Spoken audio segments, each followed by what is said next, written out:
come to sound the trumpet. No need to worry. We're going to be brave. Marked as a battleground.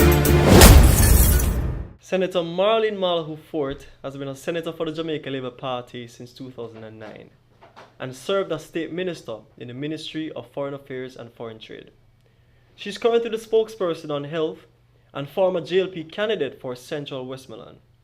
She now replaces Clive Mullins as the JLP's standard bearer for West Central St. James, where she will contest the PNP's Sharon Folks Abrahams.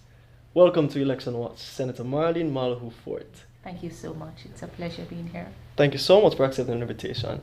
Now, for our viewers who are just joining and watching us for the first time, let our viewers know what are some of the areas that are located in St. James, in West Central St. James. The constituency of St. James West Central has 3 electoral divisions. Spring Garden, which is the largest, including communities like Bogue Heights, Bogue Hill, Bogue Village, Unity Hall, Great River, Moy Hall, Guava Walk, Tower Hill, Belmont, Kinggate, Whalespan, New Ramble, lots of communities. The Freeport. We have the Granville Division, which has Granville proper, communities like Gutters, Mud Valley, St. John's Retirement, those are around the landfill, Tucker. You have the Mount Salem Division, including parts of Mount Salem proper, Irwin, Riverside, lots of communities in the division, a fair mix right across from the most developed to those on the other end of the spectrum. Okay, so knowing that your constituency covers both urban and rural areas, what are some of the needs of those areas? The very urban side of the constituency on the surface appears to be in good order, but when you go up into the hillside, roads, the need for roads is one of the biggest cries from the constituents. You have to see for yourself. Hilly terrain, rugged roads, no drainage. Some areas are almost impassable. You have issues of lighting where sections of the community are just dark. No street lights or malfunctioning street lights, creating safety risk. A lot of persons say that if they are out late and have to come in from work, it's difficult to get taxis because they won't go beyond a certain point, and when they're, because of the road, and if they're dropped off at another point, then the darkness, is a safety issue. People have been robbed, a lot of concern. There are little areas of the constituency that has no water. In Bogue Village, for example, the constituents are asking for correction of an infrastructure problem, has to do with the sewage, the rain, the drainage. So a fair mix, and then there is a crime problem. Mm-hmm. There are break-ins, there are robberies, there are murders, shootings, and unemployment, especially youth unemployment. That is huge.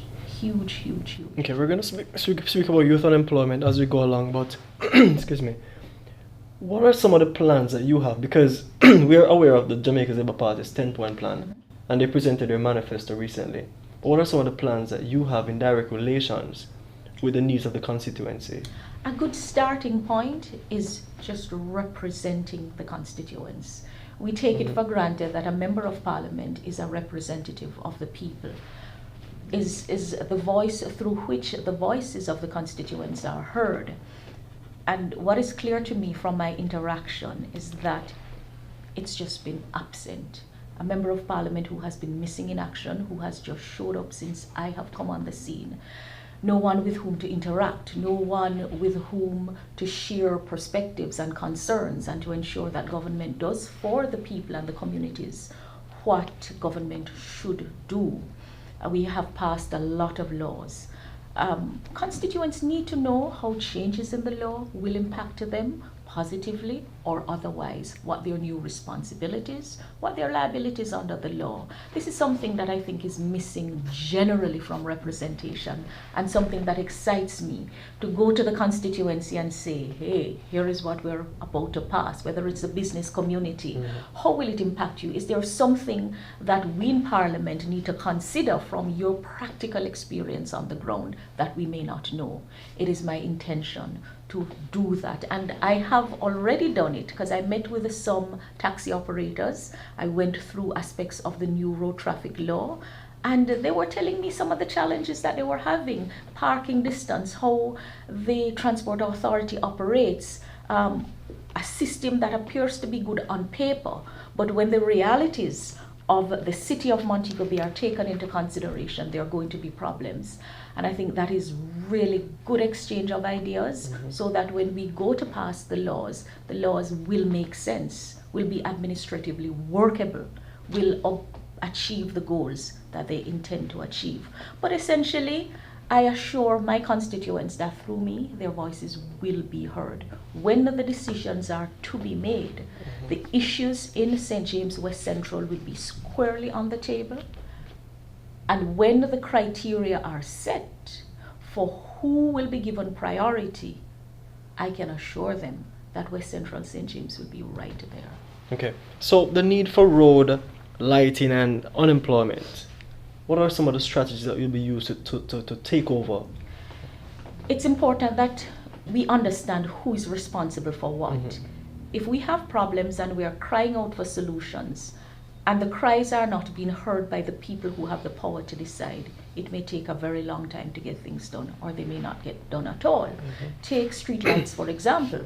That is the responsibility of the JPS, and it is your tax dollar that pays for it. The parish council also works in conjunction with the JPSCO to ensure that communities are properly lit. So far, since I have been here, a number of community members have brought to my attention the darkness in the community, and my team, I personally have gone in the nights and see. We've had a good response from JPS with some of the communities. They have come in, they have changed the light bulbs. Some of them need complete infrastructure, and they have given a commitment. But my question is, why has it taken so long when many of these communities have been in the dark for such a long time? That's true. So no one is going to get the work done alone. We're asking key community members to let us be aware of the problems early. Then we will work with our team members at the parish council level. We will work with the partners both in the public and private sector. We have to know who is responsible for what, and we speak directly to them. That's true. Recently we conducted a survey and a vox pop, and many undecided voters believe that the government or the system does not work in their favor, because every year politicians would come and they make promises. How do you plan to fix that gap so that undecideds will believe that there is no hope and now we can exercise our rights by voting in the election? As young as I look, I've been a public servant for about 20 years, and there is a lot of truth to that complaint. I remember working in the courts and having to say to staff, remember, we're here to serve the public. If they are not well and properly served, you'd have failed. I think many people forget why they are public servants and what their duties and their responsibilities to members of the public are, especially those persons who do not have the privilege of office, those persons who have no friends in high places. One of the main reasons why I have switched to political service as part of my public service is to do all I can to ensure that the machinery of government works better for the people. My goodness, I used to be so amazed when I come across public servants who believe that the institution is an entity unto itself and it is only serving the institution itself. People have become so frustrated with the level of inefficiency. Unless you know someone who is highly in high place, or you yourself are connected, you can't get anything done. That really, really bothers me. I don't think it is beyond us to serve each other well and efficiently, courteously and politely. And that's something that I will be keeping a keen eye on and have been doing so for my entire life. I did it in the justice sector. I did it through my justice program. I have always done it. And now that I will have a set of constituents to be specifically responsible for, they have my assurance and commitment that if anybody ill-treats them, they are going to hear from me personally, as those persons have been hearing from me personally in a wider scale. All right. The Jamaica Labour Party is ready for the road and ready for the partnership for prosperity. Crime is spiraling out of control in Montego Bay, knowing that we're the tourism capital. Mm-hmm. What are some of the plans that you have to engage youth positively in dealing with crime? It's important that we understand that crime does not exist in a vacuum. There is a social context, there is an economic context, and there is even a political context to know that we are in the election season. And there is usually a reason why people break the law. There is a reason. I find it interesting that when I walk in the communities, practically everyone on the street knows what is happening, who is in dispute with whom, and for what reason. And I sometimes wonder, why is the police intelligence so lacking in detecting the crimes ahead of the commission and in actually finding the persons? I've been into some of the communities because I have walked the constituency from one end to the next, from the lowest valley to the highest hill. What an experience it has been. When I see the conditions in some of the areas under which people live, particularly young people, it's really a breeding ground for criminality. Very sad. We cannot continue to build out a country where the disparities are so great. We can't leave our young people so idle without productive and constructive things to do. We can't leave their needs unmet for so long and expect that we're not going to have the kind of fallouts that we have. We can't have such contrast between the very wealthy areas of the constituency and the socially deprived, economically deprived, terrible housing, harsh inner cities, and not expect the kind of flare-ups that we have. Going into some areas in Granville, in Mount Salem, and on the outer skirts, it's clear to me that the government will have to embark on a housing project. And I'm happy to say that the Jamaica Labour Party has St. James and the city of Montego Bay and the outskirts as a priority area for urban renewal. The only hurdle I have not yet crossed insofar as St. James West Central is concerned is where we are going to place those who reside in the communities that have to be built out while we do the rebuilding. If it means that the property that they currently occupy informally will have to be compulsorily acquired by the government, it will have to be done. We will have to find the money to get it done. It's just, how do we displace them until we put something better? Because the truth is, for all of the naysayers who are going to say, where are we going to afford it? Where's the money coming from? The cost of not doing it far exceeds the cost of remedying the situation. There is a level of desperation among young people. A lot of them are very creative thinkers, and that is why they have come up with so many creative things on the other side of the law. And I wonder, why have we failed to tap into that creativity? Some of them have skills, but the skills are not those that are required for the available jobs. Some of them also have hard skills, but the softer skills to have them keep a job. So they don't know how to submit to authority. They have very poor interrelation, communication skills. Those will have to be worked on. And then there are those who fell out of school, completely out of school. So you can't tackle the crime problem without understanding the education problem, without understanding the parenting problem, without understanding the housing problem, without understanding the values problem. And if people see the state as their enemy and see a system that they view as oppressive, it's going to cause problem.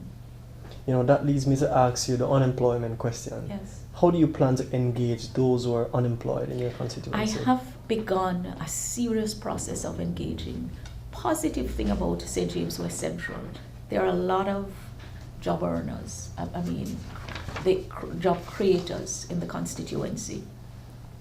I have asked those who created the jobs here to see if they can find the employees in the constituency first. Naturally, they will want the most qualified and the best fit.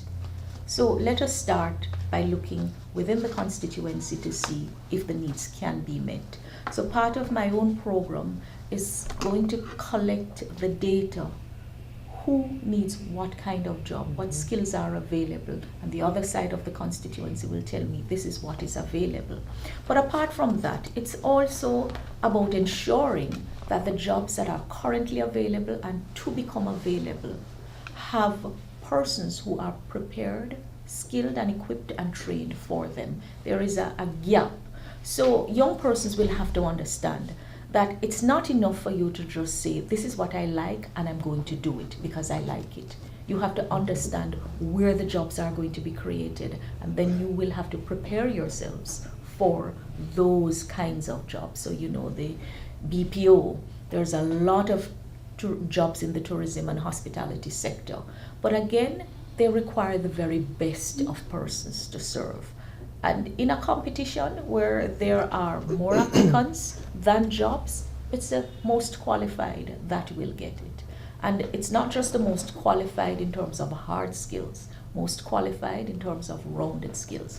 But one of the major complaints I hear from them, if I just leave school and I have no experience, how will I meet that pre-requirement of experience? And that's why the Labour Party is saying that we have to put an apprenticeship program in place, a proper one. We have tinkered with the idea of many kinds of apprenticeships, but they haven't worked well. We have rethought it. We have really rethought it. And when you see the next Labour Party in government, you are going to see a new kind of program that has taken into account the concerns of the young people, the failings of previous programs, and what is required to deliver to the industries that you're equipping them. So those without skills, fret no more. Those with skills but no experience, fret no more. We are going to narrow the gap. We are going to equip you. And it is not just talk. How is it going to be done practically? Each Jamaica Labour Party candidate is mandated to work in their constituency. So we're going to tackle the work community by community, group by group. That's why you have 63 MPs, you know, and every constituency, every community falls within a constituency. So systemically, there is going to be nobody outside the system. You don't have to think of it as up there and I'm down here. That's why you have a local MP. And that's why it's important that when you vote for an MP, the MP doesn't profile elsewhere and not stay in the constituency and do the job, which is what the incumbent in St. James West Central has done. She has been missing in action. She doesn't have a clue about the needs of her constituency. Or she may meet with a small few. Or there's a tendency to think that only some groups are worthy of representation and not others. It doesn't matter where you fall in the spectrum. All groups have their issues and all groups require proper representation. Some may have alliances and may be better able to. But when it comes to ensuring that government does for you individually and collectively what it should do, you must have a representative who's prepared to work on the ground with you and who understands the system and understands that when you are empowered, you must use that power to empower others. That's true. So the office of Member of Parliament is not a place of personal privilege. It's a high seat of responsibility that has to be used to improve the lives of others. That's good. Senator, not only you are an upcoming candidate Yes. for this election, but you're also the opposition spokesperson on health. Yes. We know the controversies that are actually in the health sector right now. Yes. What are some of the plans you have if given the opportunity or selected as Member of Parliament? I know that the hospital is close by in your constituency. But what are some of the plans you have for health generally? A lot of people are of the view that it's more money that's needed for health. If you misspend a little, chances are you're going to misspend a lot. Under this current administration, it is most unfortunate that the health sector has been so badly politicized. The hospital boards have been, and the regional authorities have been filled with political activists who have been placed there to ensure that the ruling party stays in power. And we have seen how the sector has fallen apart. I think the health sector under this administration is a prime example of the failures of the administration and the ruling party. Massive. And their failures have resulted in deaths and unnecessary illnesses on people. When you get information and you sit on that information for almost 2 years, as the former health minister did with chikungunya, and failed to prepare the health sector and failed to prepare the country, and we lost so many thousand hours of labor time, resulting in a drop in the earnings of the country. You know, in other places, they would be on a charge that would cause them to be no longer eligible to hold a public office. When we see what has happened in the hospitals with the Klebsiella and the Serratia, I mean, just the muck and grime and dirt that has been there. And yet, persons have contracts to clean the hospitals. But to whom are those contracts given? Politically linked people in many cases. This is one of the major failures of the current administration, and why the people of Jamaica should really show them in no uncertain way that that kind of partisan operation, tribal of the worst sort, is not acceptable. Because when you are entrusted with public office, however big, however small, you have to serve the public. When you're elected to govern on behalf of all persons. And this administration in health has been guilty of the worst kinds of partisanship. The 19 dead babies, bacteria in the hospital. You want to tell me that people don't know that the hospitals should be cleaned? When you step into Cornwall Regional, for example, you don't have to go too far to see that somebody's falling down on the job in terms of keeping it clean. And it can't be that you're going to say, I don't know what to do with the patients while we clean. Nonsense. If that is so, you're not worth a management position. So we are going to be paying attention to who occupies important positions. And we say to our supporters that if you expect to be put in a position because you support the policies of the Jamaica Labour Party, nothing is wrong with that. But if you take a position and you do not serve the people, you would contribute to our failure, and we cannot have that at all. So it's not, political affiliation cannot be the first and foremost criterion for appointment. It may be an essential criterion because you do not want people in positions who do not share your approach to government, who do not share your policies. But your professionalism and your commitment to serve others must be up there. And that is something that we understand very clearly, and it is something, I believe, that sets us apart from the other side. Yes. Some economists believe that Holness's 10-point plan is idealistic and will not get IMF support. What are your thoughts on that? When economies are premised on ideologies, and economies crash and crumble or don't grow, then it brings into question the ideological foundation.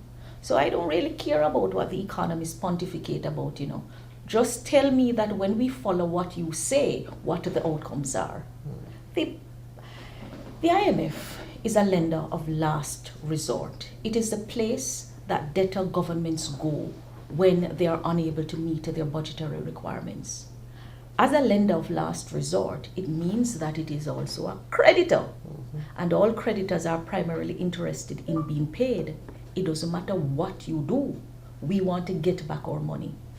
So the IMF is is really not so interested in the day-to-day realities that go into running a government and what a government must do to ensure that the services to the people that it is elected to govern are in place. I think that this government doesn't really understand lender-debtor relations at all. And the IMF is not necessarily interested in the realities of government. Don't take my word for it. All the experts who have critiqued the IMF have it in writing all over the place, in all fora. So that, what is it that IMF is interested in? It is interested in Jamaica repaying whatever money it has borrowed from it. In order for Jamaica to do so, we have to earn the money. Because the truth is, there are three sources, you know. You either earn it, you either beg it, or you either borrow it. So the begging will come in the form of grants, and even those have conditions that you have to meet. And the borrowing has to be repaid. And what is the price of repayment? We can't continue to tax our people to the ground. In fact, those who are saying that it will not work, many of them are surrogates of this ruling party. And I say it without fear of contradiction, parading as independent minds. Many of them are locked into an ideology that is in keeping with what the ruling party represents. Many of them are just locked in the box, for want of a better word. That's kind of understandable because it is what they know. And it is sometimes very difficult to break open the box and see new realities. The Jamaica Labour Party team, we're not a set of idiots, you know. We're well trained, technically trained. Many have run successful businesses. The party as a whole has gone through refining fire. We have listened very carefully. The plan did not come up overnight. In fact, the economic advisory team was put in place a few years ago. And we've been working, really working. Not the kind of working that some others say and they are totally missing in action. All right? And so we have tested it in a way. And we are prepared to revise where necessary. It is interesting that the government sought to deceive the people. I mean, it really has them running scared, you know, because Lord knows that Jamaicans need a break. Wages have been restrained. How much you can buy with your money has been eaten out because the value of the dollar has gone down, prices have gone up. Cost of living is very high. All right? A lot of what we consume come from abroad, and when the value of the dollar is so low, you're going to be paying a lot more. So you want to tell me in all good conscience that it is not time for the hard-working citizens of this country to get a break? I agree. I mean, the money is going to come back, you know. We have already calculated where you lose it, where it's going to come from. Yes. And I say to people, it's no fluke, you know. It's no fluke. And the Jamaica Labour Party has never given a major commitment or a commitment at election time that it has not met. It hasn't. And for all those, for example, who criticize the universal access to health, right? And say, oh, all the problems in the health sector is because nonsense, absolute nonsense. A lot of persons fell down in responding and doing what they should do. Okay. Also, our policy is in keeping with the forward direction in the international community. You know, relieving people of income tax is not new, it's not something new that the Labour Party has come up with. Many countries are going in that direction. And the thinking is that the struggles that people are facing to make ends meet can be lessened if persons are empowered with a little more. And who's better able to spend your money than you? And when you spend it, you know, you're actually stimulating the economy. Because they tell you about aggregate demand if I were to go technically with macroeconomic terms, but we're going to keep it plain and simple. Let me tell you something, ladies and gentlemen. The ruling party is just frightened, running scared. And you see how they're untruthful? They too have it in their manifesto that they are going to reduce income tax and that they are going to reduce all kind of taxes. But because, you see, they don't know how to do the work, right? They can fool you by following the IMF prescription because, you know, they want to give you the impression that they're showing up the Jamaica Labour Party. What about the growth agenda that they have fallen so flat on? I mean, the kind of trickery that this ruling party has been up to. President Obama comes here and they have used his little clips in all kinds of advertisement, but they have forgotten deliberately that most important part, which say that austerity by itself will not bring the results. All of the grand announcements that this ruling party have made, how many of them have come to fruition? And they want to tell you that in 4 years they can turn this country to first world status. Do they have a clue, even on the per capita requirement, that would cause us to be so categorized?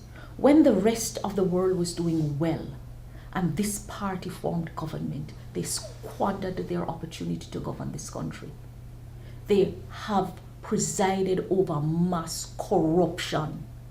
No accountability, no responsibility. They take the people of Jamaica for granted, believing that Jamaica belongs to them as a political party and that they can do anything and get away with it. Well, this 2016 election is no ordinary election. And I'm inviting the people of Jamaica to rise up, and send a clear and unequivocal signal to government, as formed by this, to say enough is enough. We are not going to sit back and allow you to become fat in high places, running up phone bill of over $1 million on taxpayers' money, finding money for anything you want to do because you deem it political expedient, and not do the work on behalf of the people of Jamaica. When the Labour Party formed government between 2007 and 2011, it came under unprecedented scrutiny. And you can see examples of people taking responsibility. You can see examples of people stepping back and learning. Where have you seen it? Nothing but arrogance and an entitlement mentality in this ruling party. Well, no more. Absolutely no more. Profilers, bench warmers. It cannot be. All right. So on that point, I want you to tell our undecided voters and our viewers, why should they come out on Thursday to vote for you as a Member of Parliament for West Central, St. James? I come to this office with a commitment to ensuring that government does for the people what it should do, with a commitment to ensure that the machinery of government works in the best interest of the people.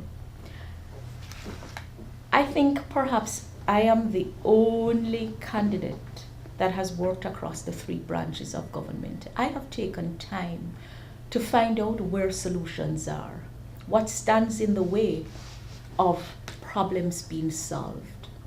I have been preparing for this role, and I tell you, and I say it without fear of contradiction, the people of St. James West Central will not get a better representative than Marlene Malahoo-Forte. I will work for you in your best interest. The same commitment that I take to my personal life, which has brought me success, I will use on your behalf. I'm suitably qualified, sufficiently experienced, and I'm not afraid. No issue will be too big, no issue too small. No one will be excluded. And I say to those who are on the other side, I come to represent all. I'm not here to divide communities. I'm not here to replicate the worst aspects of partisan politics. We're going to show you the love. We're going to show you that we can do better, because we will do better by you. So when you go out on Thursday, you have no fear that when you entrust me with your voice, through your vote, your vision, will be realized. If there is any failure, it wouldn't be because I haven't done my job on your behalf. I'm here to work. I have worked very well in the previous roles that have been entrusted to me. The successes are there for you to see. I'm so excited to serve you. All right, thank you so much, Senator Malahoo-Forte. It has been my pleasure.